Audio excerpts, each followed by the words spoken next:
c'est la saison des citrouilles et j'avais envie de cuisiner avec de la citrouille.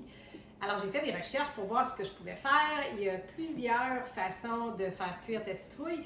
Il y en a beaucoup qui disent de la mettre au four, mais j'ai un air fryer. Alors, c'est ça que je vais essayer. Fait intéressant, je lisais, je m'étais vraiment jamais posé la question, mais il paraîtrait que la citrouille est un fruit. Moi, je la mettais dans les légumes. Alors, je viens d'apprendre que c'est un fruit. Alors, sans plus tarder, je prépare ma citrouille pour la mettre dans le air fryer. Alors, voilà mon âme secrète. Pour ceux qui ne savaient pas, j'ai habité 8 ans au Cambodge et je vais te le montrer de plus proche parce que c'est un couteau que j'ai ramené du Cambodge qui n'est pas tellement raffiné, mais c'est en acier et ça coupe vraiment bien. C'est juste qu'il n'a pas été trempé. Je ne sais pas c'est quoi le processus qui fait qu'un couteau est vraiment beau. Il n'est pas beau, mais il coupe. Alors, c'est avec ça que je vais commencer à couper ma citrouille. As-tu vu comment je viens de passer à travers? C'est incroyable. Il coupe ce couteau-là. Alors, comme tu peux voir, j'en ai déjà vidé une. La façon la plus simple, je prends un petit couteau, un pear knife. Je ne sais pas comment on appelle ça en français. Et Seigneur, je suis anglicisée. Mais anyway, je prends un petit pear knife, puis je coupe autour comme ça. Alors, ça me permet de mieux la vider, ma citrouille. Fait que c'est ça. Tout ça pour dire que, tu vois, j'ai déjà vidé ma citrouille. Ça a relativement bien été. Bien, étant donné qu'il n'y a pas grand-chose dans mon air fryer, j'ai décidé que je vais la partir au four. Puis, je vais juste piquer ma citrouille. Et c'est 350.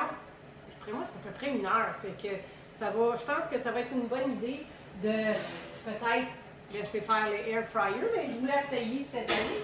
Et ensuite, je vais commencer mes recettes. Je vais faire une soupe au poulet à la mexicaine. Comme j'ai décidé de faire une soupe mexicaine, ben, je vais faire mes épices mexicaines. Alors, ça me prend cayenne, paprika, cumin, poudre d'ail, poudre d'oignon, oregano, cannelle, du poivre d'Oulin et un peu de sel. Donc, ça va être mes épices pour faire ma soupe mexicaine. Puis après, je peux utiliser ces épices-là pour n'importe quel plat mexicain quand je veux le parfumer. Fait que je vais juste te montrer ce que ça a l'air. Je vais éviter. C'est bon. Ouais.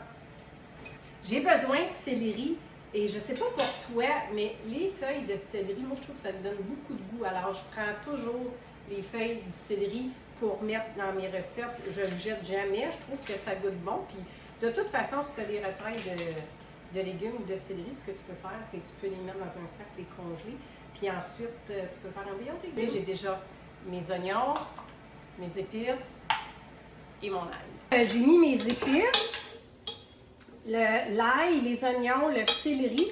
Et là, j'ai mis 500 g de citrouille dans mon chaudron.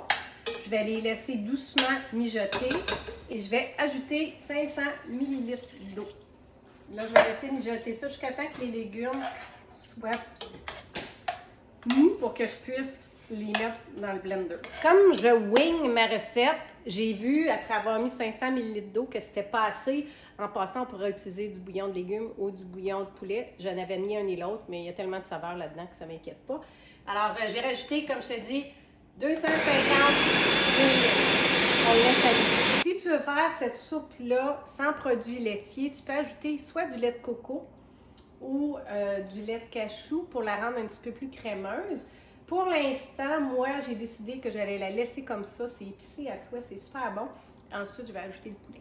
Alors, j'avais de la poitrine de poulet qui était déjà cuite. Tu peux la faire cuire d'avance ou tu peux la faire cuire dans tes épices avant de faire la soupe.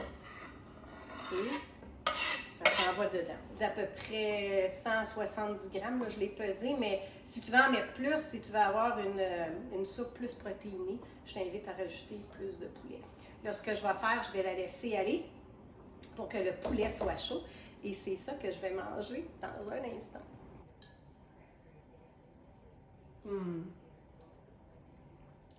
super bon, très léger. Et c'est bon pour ta santé intestinale. Alors, moi, je vais finir de manger ma soupe. Mais si tu veux un menu 7 jours de santé intestinale, je t'invite à faire cette recette-là et à cliquer sur le lien ci-dessous. Bon appétit!